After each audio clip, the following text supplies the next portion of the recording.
नमो ओम विष्णुपादाय कृष्णपृष्ठाय भूतले श्रीमते भक्ति वेदांत स्वामिनिति नामिने हरे कृष्ण कृष्ण कृष्ण हरे हरे हरे राम राम राम हरे हरे। श्रील ऐसी भक्ति वेदांत स्वामी प्रभुपाद की जय। आचार्य महात्मा गांधी जी की जय। भगवद गीता 2020 में आपका स्वागत है। आज की श्लोक संख्या 11वें अध्याय का 13वें अध्याय का दूसरा श्लोक है।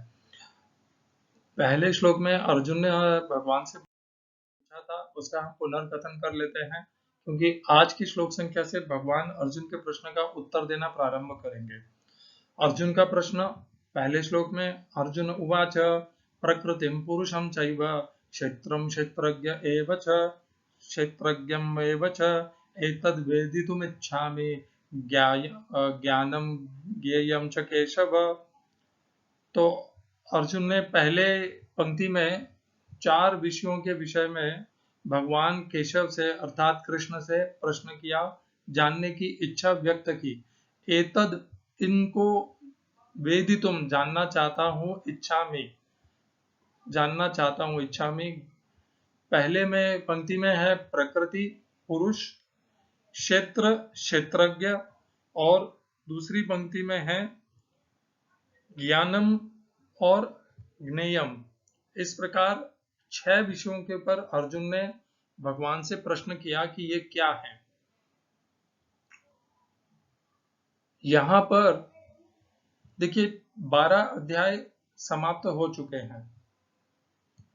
12 अध्याय समाप्त होने पर 11वें अध्याय में अर्जुन ने भगवान कृष्ण को कह भी दिया था कि आप ही इस जगत के पिता और परम पिता, सब कुछ आप ही हैं, आपसे बढ़कर और कोई नहीं है।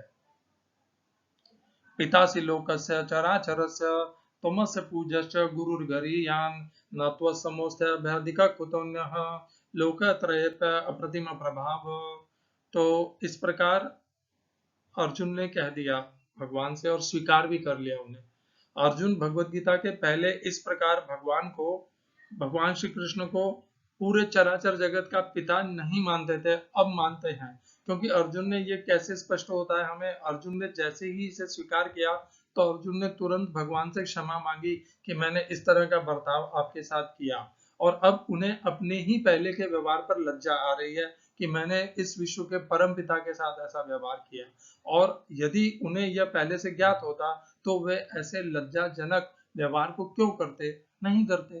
तो अर्थात पहले वे जिस कृष्ण से व्यवहार कर रहे थे वे उन्हें अपना मित्र या कह सकते हैं एक दिव्य पुरुष मानते थे, परंतु इस भगवत गीता के माध्यम से और 11वें अध्याय में विशेष करके अर्जुन ने 11 अध्याय का ज्ञान पा करके भगवान श्री कृष्ण को इस जगत के चराचर जगत का पिता मान लिया।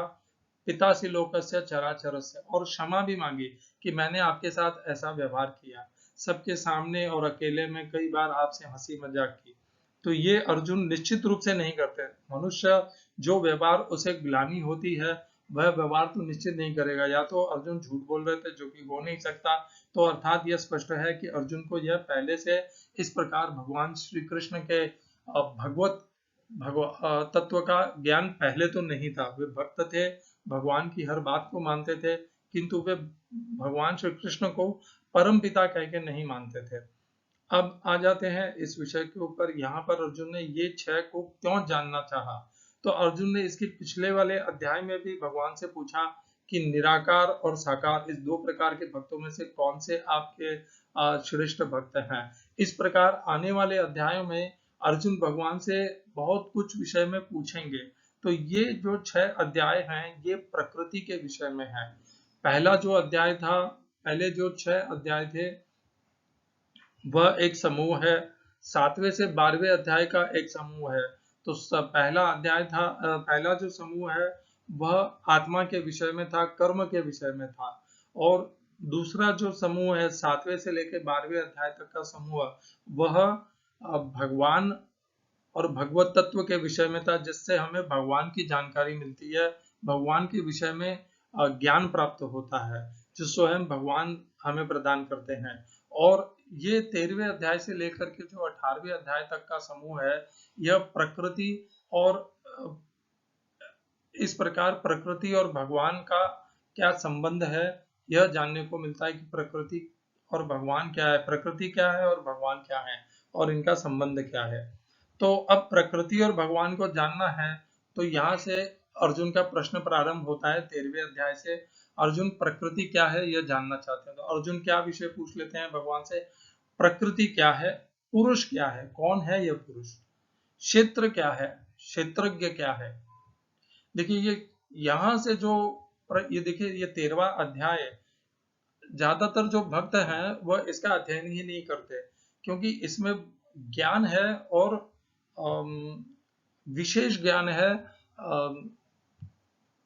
थोड़ा सा समझने के लिए कठिन भी है। मैं भी अभी इसे पूरा नहीं समझ पाया हूँ, जितना समझ पाया हूँ उतना आपको बताऊंगा। यदि मेरी समझ में कुछ भूल हो तो उसके लिए क्षमा प्रार्थी हूँ। तो आ जाते हैं 13वें अध्याय के दूसरे श्लोक पे। अब भगवान उत्तर दे रहे हैं। श्री भगवान उवाच इदं शरीरं कौन्तेय क्षेत्रमित्यभिधीयते एतद्यो वेत्ति तं प्राहुः क्षेत्रज्ञ इति तद्विदः। हिंदी अनुवाद गीता यथारूप श्रील प्रभुपाद। श्री भगवान ने कहा, हे कुंती पुत्र, यह शरीर क्षेत्र कहलाता है और इस क्षेत्र को जानने वाला क्षेत्रज्ञ है। English translation Gita as it is Swami Prabhupada.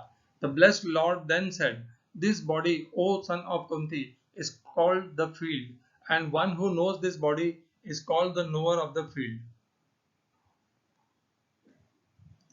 इस श्लोक में प्रयोग किए गए संस्कृत शब्दों के अर्थ हैं, श्री भगवान उवाच, श्री भगवान ने कहा, इदम यह, शरीरम शरीर, कौन्तेय हे कुंती पुत्र, क्षेत्रम अर्थात खेत, इति इस प्रकार, अभिधीयते कहलाता है। दूसरी पंक्ति, एतद यह जो वेत्ति जानता है, तम उसको, प्राहुहु कहते हैं कहा जाता है, क्षेत्रज्ञ खेत को जानने वाला, इति इस प्रकार, तद्विदः इसे जानने वालों को। इस श्लोक का तात्पर्य गीता यथारूप स्वामी प्रभुपाद के द्वारा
अर्जुन प्रकृति, पुरुष, क्षेत्र, क्षेत्रज्ञ, ज्ञान तथा ज्ञेय के विषय में जानने का इच्छुक था। जब उसने इन सबों के विषय में पूछा तो कृष्ण ने कहा कि यह शरीर क्षेत्र कहलाता है और इस शरीर को जानने वाला क्षेत्रज्ञ है। यह शरीर बद्धजीव के लिए कर्म क्षेत्र है। बद्धजीव इस संसार में बंधा हुआ है और वह भौतिक प्रकृति पर अपना प्रभुत्व प्राप्त करने का प्रयत्न करता है। इस प्रकार प्रकृति पर प्रभुत्व दिखाने की क्षमता के अनुसार उसे कर्म क्षेत्र प्राप्त होता है। यह कर्म क्षेत्र शरीर है और यह शरीर क्या है? शरीर इंद्रियों से बना हुआ है। बद्ध जीव इंद्रिय तृप्ति चाहता है और इंद्रिय तृप्ति को भोगने की क्षमता के अनुसार ही उसे शरीर या कर्म क्षेत्र प्रदान किया जाता है। इसीलिए बद्ध जीव के लिए यह शरीर क्षेत्र तथा कर्म क्षेत्र कहलाता है। अब जो व्यक्ति अपने आप को शरीर मानता है वह क्षेत्रज्ञ कहलाता है। क्षेत्र तथा क्षेत्रज्ञ अपना शरीर और शरीर के ज्ञाता देही का अंतर समझ पाना कठिन नहीं है। कोई भी व्यक्ति यह सोच सकता है कि बाल्यकाल से वृद्धावस्था तक उसमें अनेक परिवर्तन होते रहते हैं, फिर भी वह व्यक्ति वही रहता है। इस प्रकार कर्म क्षेत्र के ज्ञाता तथा वास्तविक कर्म क्षेत्र में अंतर है। एक बद्ध जीव यह जान सकता है कि वह अपने शरीर से भिन्न है। प्रारंभ में ही बताया गया है कि देहिनो अस्मिन, जीव शरीर के भीतर है और यह शरीर बालक से किशोर से तरुण तथा तरुण से वृद्ध के रूप में बदलता जाता है और शरीरधारी जानता है कि शरीर परिवर्तित हो रहा है। स्वामी स्पष्टतः क्षेत्रज्ञ है। कभी कभी हम सोचते हैं मैं सुखी हूँ, मैं पुरुष हूँ, मैं स्त्री हूँ, मैं कुत्ता हूँ, मैं बिल्ली हूँ। ये ज्ञाता को शारीरिक उपाधियां हैं, लेकिन ज्ञाता शरीर से भिन्न होता है। भले ही हम तरह तरह की वस्तुएं प्रयोग में लाएं जैसे कपड़े इत्यादि, लेकिन हम जानते हैं कि हम इन वस्तुओं से भिन्न हैं। इसी प्रकार थोड़ा विचार करने पर हम यह भी जानते हैं कि इस शरीर से भिन्न है। मैं, तुम या अन्य कोई जिसने शरीर धारण कर रखा है क्षेत्रज्ञ कहलाता है, अर्थात वह कर्म क्षेत्र का ज्ञाता है। यह शरीर क्षेत्र है और साक्षात कर्म क्षेत्र है। भगवद गीता के प्रथम 6 अध्यायों में शरीर के ज्ञाता जीव तथा जिस स्थिति में वह भगवान को समझ सकता है उसका वर्णन हुआ है। बीच के 6 अध्यायों में भगवान तथा भगवान के साथ जीवात्मा के संबंध एवं भक्ति के प्रसंग में परमात्मा का वर्णन है। इन अध्यायों में भगवान की श्रेष्ठता तथा जीव की अधीन अवस्था की निश्चित रूप से परिभाषा की गई है। जीवात्मा सभी प्रकार से अधीन है और अपनी विस्मृति के कारण वे कष्ट उठा रही हैं। जब पुण्य कर्मों द्वारा उन्हें प्रकाश मिलता है तो विभिन्न परिस्थितियों में यथा अर्थ, धनहीन, जिज्ञासु तथा ज्ञान पिपासु के रूप में भगवान के पास पहुंचती है। इसका भी वर्णन हुआ है। अब 13वें अध्याय से आगे इसकी व्याख्या हुई है कि किस प्रकार जीवात्मा प्रकृति के संपर्क में आता है और किस प्रकार कर्म, ज्ञान तथा भक्ति के विभिन्न साधनों के द्वारा परमेश्वर उसका उद्धार करते हैं। यद्यपि जीवात्मा भौतिक शरीर से सर्वथा भिन्न है, लेकिन वह किस तरह उससे संबंध हो जाता है इसकी भी व्याख्या की गई है। ओम अज्ञानतिमिरन्धस्य ज्ञानाञ्जनशलाकया चक्षुरुन्मीलितं येन तस्मै श्रीगुरुवे नमः। एकं शास्त्रं देवकीपुत्र गीतम्, एको देवो देवकीपुत्र एव, एको मंत्रस्तस्य नामानि यानि, कर्माप्येकं तस्य देवस्य सेवा। हरे कृष्णा। कल जन्माष्टमी है। इस वर्ष की जन्माष्टमी 19 अगस्त 2022 कल है, आने वाले कल। श्री भगवान उवाच। तो देखिए, अर्जुन ने प्रकृति, पुरुष, क्षेत्र, क्षेत्रज्ञ और ज्ञान और ज्ञेयम, इन 6 विषयों के विषय में पूछा था। भगवान अर्जुन ने जिस श्रृंखला में भगवान से पूछा, भगवान ने थोड़ी भिन्न श्रृंखला से अर्जुन को उत्तर देना प्रारंभ किया। भगवान ने प्रकृति और पुरुष इस विषय का ज्ञान अर्जुन को इसी अध्याय में देंगे, बट थोड़ा आगे बढ़ने के बाद देंगे। भगवान प्रारंभ करते हैं शरीर, क्षेत्र और क्षेत्रज्ञ, इन दोनों के बीच के भेद से। क्षेत्र और क्षेत्रज्ञ के भेद को भगवान यहाँ पर बता रहे हैं। सबसे पहले भगवान उसी ज्ञान को प्रदान करते हैं। अर्जुन 6 विषयों में जानना चाहते हैं। भगवान सबसे पहले क्षेत्र और क्षेत्रज्ञ, इन 2 विषयों को 13वें अध्याय के दूसरे श्लोक में इनकी चर्चा करते हैं। प्रभुपाद ने बहुत सुंदर उदाहरण दिया। प्रभुपाद ने राजा और राजा की संपत्ति, संपूर्ण राज्य के ऊपर अधिकार, और प्रजा जिसका केवल अपने भूखंड के ऊपर अधिकार, वह भी गौण अधिकार, और राजा का उन सब के ऊपर नियंत्रण होना, यह सबसे बहुत श्रेष्ठ उदाहरण प्रस्तुत किया है। अद्भुत उदाहरण है ये, बहुत अच्छा उदाहरण है। क्षेत्र क्या है? तो क्षेत्र, देखिए, मैंने इसका स्वामी रामसुखदास जी महाराज का भी पढ़ा। उन्होंने तो बहुत अच्छे से और बहुत विस्तार पूर्वक लिखा है, किंतु मुझ जैसे साधारण मनुष्य के लिए वह समझ पाना थोड़ा कठिन था। उन्होंने 3 प्रकार के क्षेत्र का वर्णन किया है, कारण क्षेत्र, सूक्ष्म क्षेत्र और ये भौतिक क्षेत्र। मैं इतने प्रकार के क्षेत्रों में के विषय में नहीं चर्चा करना चाहता यहाँ पर, क्योंकि भगवान ने केवल एक ही क्षेत्र कहा है। और यहाँ पर वह क्षेत्र केवल इस स्थूल शरीर से है। और इदम, यह शरीर, भगवान ने शरीर के विषय में कहा है। उन तीनों को भी शरीर ही माना जाता है जो स्वामी राम सुखदास जी ने कहा। तो सूक्ष्म शरीर भी शरीर कहलाता है, और यह जड़ शरीर भी शरीर ही कहलाता है। कहलाते तो है तीनों शरीर ही हैं, किंतु यहाँ पर इदम शरीर है, इस शरीर की बात हो रही है। कौन सा शरीर? यह शरीर। वैसे देखा जाए तो इस शरीर का भी भगवान आगे और विस्तार से इसकी व्याख्या करते हैं, और इस शरीर में मन, बुद्धि, अहंकार सब कुछ आ जाते हैं। किंतु यहाँ पर हम इसे जड़ शरीर से ज्यादा सरलता से समझ पाएंगे। भगवान यहाँ पर क्षेत्र और क्षेत्रज्ञ इन दोनों का भेद बताना चाह रहे हैं। क्षेत्रज्ञ की व्याख्या भगवान यहाँ पर नहीं करना चाह रहे हैं। तो भगवान यहाँ पर जड़ शरीर और उस जड़ शरीर के भीतर जो जीवात्मा है, इन दोनों के बीच का भेद बता रहे हैं। एकदम शरीरम कौन्तेय क्षेत्र मिथ्य विधीयते। तो पहली पंक्ति में भगवान कहते हैं यह जो शरीर है, यह शरीर अर्थात जो अर्जुन का शरीर है, जो सभी जीवात्माओं का शरीर है, वह शरीर, ईदम शरीर, यह शरीर, यह ईदम शब्द का अर्थ होता है यह शरीर। शरीर जो पंच तत्वों से बना हुआ है, महाभूत जिन्हें कहता, महाभूतान आगे शब्द आएगा। और पहले 7वें अध्याय में भगवान कहते हैं भूमि आप अनला वायु खम मनो बुद्धि रेवच अहंकार मितियम में भिन्ना प्रकृति रष्टदा एतद्यो वेति तम राहु क्षेत्र अपरियमितस्त्वन्याम प्रकृतिम विद्धि में पराम जीव भूता महाबाहो यह्येदं धार्यते जगत एतद्योनिनि भूतानि सर्वाणि तुपधारय अहम कृष्णस्य जगतः प्रभव प्रलयस्तथा। अर्थात इन्हीं दोनों के संपर्क से, कौन से?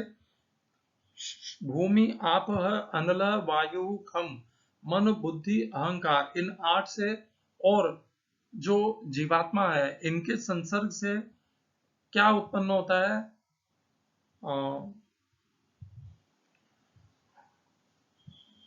ये शरीर,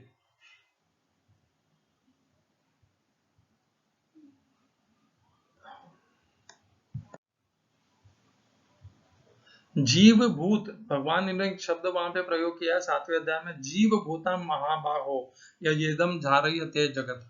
तो जीव भूत और उसी से ये पूरा जगत व्याप्त है। किससे? भूमि आपह अर्थात अनलह अर्थात अग्नि, वायु और आप अर्थात जल। इस प्रकार इन 8 महातत्वों से और जीवात्मा से ये पूरी सृष्टि व्याप्त है। तो शरीर किससे बना हुआ है? शरीर इन 8 से बना हुआ है। इसकी व्याख्या भगवान ने 7वें अध्याय में पहले ही कर दी थी, साथ ही गए थे। अब इस अध्याय में भगवान उसको और विस्तारित करेंगे। भगवान आगे उसका विस्तार करने वाले हैं, इसलिए हम उसकी चर्चा यहाँ नहीं करेंगे। संक्षेप में हम इतना जान लेते कि यह जो शरीर है, यह भूमि आप अनल वायु खम मनो बुद्धि रेवच, इस प्रकार यह जड़ शरीर इनका बना हुआ है। और इस शरीर को क्षेत्र कहते हैं। क्यों कहते हैं क्षेत्र? क्षेत्र का अर्थ होता है खेत। हम खेत में जो कुछ भी दाने डालते हैं उससे फसल उत्पन्न होती है। इसी प्रकार इस शरीर से हम जो कुछ भी कर्म करते हैं उससे कर्मफल उत्पन्न होते हैं। इसीलिए इस शरीर को खेत अर्थात क्षेत्र कहा गया है। जैसे भूमि का एक खंड होता है तो उसे क्षेत्र कहते हैं, उसी प्रकार इस शरीर को भी क्षेत्र कहते हैं, क्योंकि इस शरीर से ही कर्म और कर्म के फल, इन दोनों का निर्माण होता है। कर्म इसी शरीर के माध्यम से होते हैं और उन्हीं कर्मों के माध्यम से कर्म फल का निर्माण होता है। इन दोनों को जो जानता है, एतद्यो वेति, इस शरीर को जो जानता है उसे क्षेत्रज्ञ कहते हैं। तो भगवान कहते हैं, देखिए 2 प्रकार के मनुष्य जीवात्माएं होते हैं। एक जो अज्ञानी है, मूर्ख है, जो नहीं जान पाते कि शरीर क्षेत्र है और मैं जीवात्मा उससे भिन्न हूं। जो यह नहीं जानते वे क्षेत्रज्ञ कहलाने के अधिकारी नहीं है। क्षेत्रज्ञ कौन कहलाने का अधिकारी है? जो यह जानता है कि शरीर मुझ जीवात्मा से भिन्न है और शरीर यह मुझसे भिन्न है। जब तक मनुष्य का ज्ञान इस स्तर पर नहीं आ जाता कि वह अपने आप को शरीर से भिन्न समझने लग जाए, तब तक वह क्षेत्रज्ञ कहलाने का अधिकारी नहीं है। अर्थात अपने आप को क्षेत्र का ज्ञाता अर्थात क्षेत्रज्ञ अर्थात क्षेत्र का ज्ञाता अर्थात क्षेत्र के भीतर स्थित जो ज्ञाता है, जो जानने वाला है, वह कहलाने के योग्य नहीं बनता है। तो इस प्रकार हमें अपने आप को समझना है। यह समझना क्यों आवश्यक है? क्योंकि यही ज्ञान सबसे प्रारंभिक ज्ञान है। दूसरे अध्याय में जहां पर भगवान ज्ञान देना प्रारंभ करते हैं, वहीं पे कह देते हैं, देहि नो अस्मिन् यथा देहे कौमारम यौवनम जरा तथा देहांतर प्राप्ति धीरज तत्र न मुह्यति। और इसी प्रकार भगवान वहीं पर यह ज्ञान देते थे कि सबसे पहले यही जानना जरूरी है कि क्षेत्र और क्षेत्रज्ञ जो इसे जानने वाला है, इसके द्वारा होने वाले कर्मों को जानने वाला है, यह दोनों भिन्न है। यह जानना ही क्षेत्रज्ञ होने का अधिकारी है। हम देखते हैं कि ज्यादातर मनुष्य इस संसार में शरीर को अपने से भिन्न मान नहीं पाते हैं। वे अपने आप को यह शरीर ही मानते हैं और शरीर के जितने भी संपर्क में है, जितने भी संबंध हैं, उनको अपना मानते हैं। तो इस प्रकार जो मनुष्य जीते हैं, वे क्षेत्रज्ञ कहलाने के अधिकारी नहीं है। देखिए, कहना ये बात बहुत आसान है कि मैं जीवात्मा हूँ। ज्यादातर भक्त इस बात को शास्त्रों के अनुसार जानते हैं कि मैं जीवात्मा हूँ और मैं शरीर से भिन्न हूँ, किंतु व्यवहार में वे नहीं उतार पाते। जो मनुष्य इसे व्यवहार में उतार लेते हैं कि मैं जीवात्मा हूं और शरीर से भिन्न हूं, वह क्षेत्रज्ञ कहलाने के अधिकारी है। जब तक हमारा ज्ञान व्यवहार में नहीं आता है, तब तक हम उस ज्ञान के ज्ञाता नहीं कहे जा सकते हैं। ज्ञान को जानना एक बात है और ज्ञान को व्यवहार में उतारना दूसरी बात है। भगवद गीता का ज्ञान सबके पास उपलब्ध है, किंतु इसको अपने जीवन में, अपने व्यवहार में उतारा बहुत कम मनुष्यों ने है। और जिन्होंने भी उतारा है, उनका जीवन सफल हो गया है और वही भगवद गीता के ज्ञाता कहलाए जा सकते हैं। पोपट के जैसे पढ़ने से या उसकी व्याख्या और तात्पर्य बनाने से कोई लाभ नहीं होगा। जब तक उसका लाभ होगा, परंतु पूर्ण लाभ नहीं होगा। सच्चा लाभ उसका तभी होगा जब हम उसे अपने व्यवहार में उतारें। इसी प्रकार अपने आप को जीवात्मा मानना एक बात है और जीवात्मा के प्रकार से शरीर से व्यवहार करना, इस शरीर को अपने से भिन्न मानना और शरीर के साथ जब भी हम कर्म करें, उस ज्ञान के स्तर पर स्थित होकर के कि मैं इस शरीर से भिन्न हूं, इस स्तर पर स्थित होकर के जो व्यवहार करते हैं, वे क्षेत्रज्ञ कहलाने के अधिकारी हैं। बाकी हम साधारण मनुष्य अपने आप को क्षेत्रज्ञ और जीवात्मा कहलाने के अधिकारी नहीं है। वह केवल हमारा शुष्क ज्ञान है जो अभी व्यवहार में परिणित नहीं हुआ है या व्यवहार में अभी उतारा नहीं गया है। इस प्रकार इस 13वें अध्याय के दूसरे श्लोक में भगवान ने क्षेत्र क्या है, इस शरीर को क्षेत्र कहा है और इसको जो जीवात्मा जानता है अपने से भिन्न, और इस प्रकार अपने एतद्यो वेत्ति, वेत्ति शब्द जो है वह केवल जानना नहीं है, उसे व्यवहार में उतारना भी है, तब उसे क्षेत्रज्ञ कहलाया जा सकता है। वेत्ति वह जानना ही क्या, जो जानना व्यवहार में नहीं आता है। जानना जब व्यवहार में उतरता है तब वह हमारे लिए लाभदायक होता है। केवल जानना हमारे लिए लाभदायक नहीं होता है, जानना केवल प्रथम सीढ़ी है, इसलिए बहुत थोड़ा सा लाभ प्रदान करता है। पूर्ण उसे जब हम स्वीकार करके व्यवहार में उतार लेते हैं, तब वह अनंत लाभ प्रदान करता है। इस प्रकार हमें क्षेत्रज्ञ अपने आप को शरीर से भिन्न मान करके जीवन का व्यापन करना चाहिए और अपने व्यवहार में परिवर्तन करना चाहिए। हरे कृष्णा। श्रील ऐसी भक्ति वेदांत स्वामी प्रभुपाद की जय। आचार्य महात्मा गांधी जी की जय।